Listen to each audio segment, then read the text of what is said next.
চাইলেও কেন যেন তোমার মায়াটা ছাড়তে পারি না, কেন যেন বারবার মানে ইচ্ছে না থাকার সত্ত্বেও চলে যাই। কি ভাবছো তোমাকে বলছি? আরে না ভাই, সাগর পাড়কে বলছি। আসলে সাগর পাড়ে বারবার যাই, এতবার যাওয়া হয়েছে হিসাবের বাইরে। আর যতবারই যাই না কেন এত বেশি ভালো লাগে, মনটা একদম মানে কি বলবো, মনটা জুড়িয়ে যায়। এত বাতাস আর চতুর্দিকে এত পরিমাণ মানুষ আসে, সব কিছু মিলিয়ে খুবই ভালো লাগে আর ইচ্ছিত হয় বারবার ছুটে। আসসালামু আলাইকুম, আমরা চলে আসলাম রাতারগুল ভিউ পয়েন্টে। আপনারা যারা সিলেট দেখো না, আইজো লোক আছে ভিতর। আপনারা যারা সিলেট আসতে যাচ্ছেন দেখো না, তুই কইছ ন যাই। রাতারগুল ভিউ পয়েন্টে যদি না আসেন আসলে দেখো না, সৌন্দর্যটা আপনারা উপলব্ধি করতে পারবেন না। অবশ্যই রাতারগুল ভিউ পয়েন্টে আসবেন। দেখুন আসলে এই জায়গাটাতে না আসলে আপনি প্রকৃতির পরিবেশ যেটা সেটা আপনি দেখতে পাবেন না। ওই যে নৌকা দিয়ে নামাই দিয়েছে সবাই।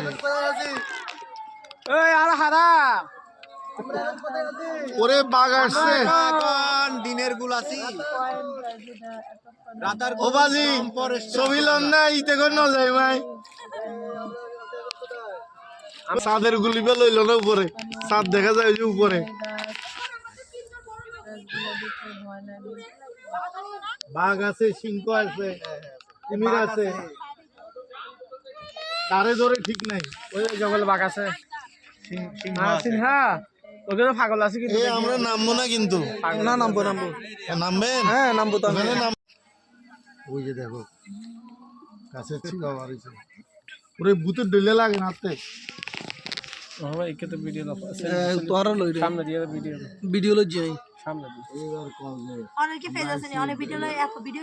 আমার পেজ একটা চাল্লা বাইরে তুই জানো, আমি তো চাপতে পারি না কি জন্য, এটা তো জানো ভালো করি।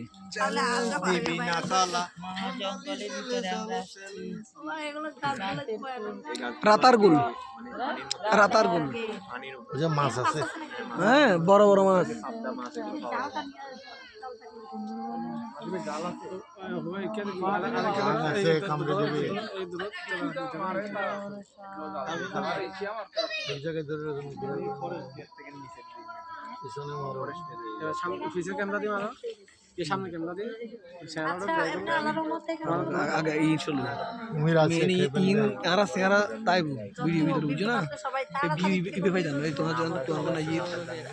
পানি নাই তো, পানি একদম কম।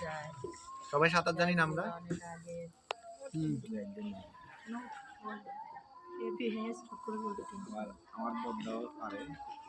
আমরা গুরু তখন নদী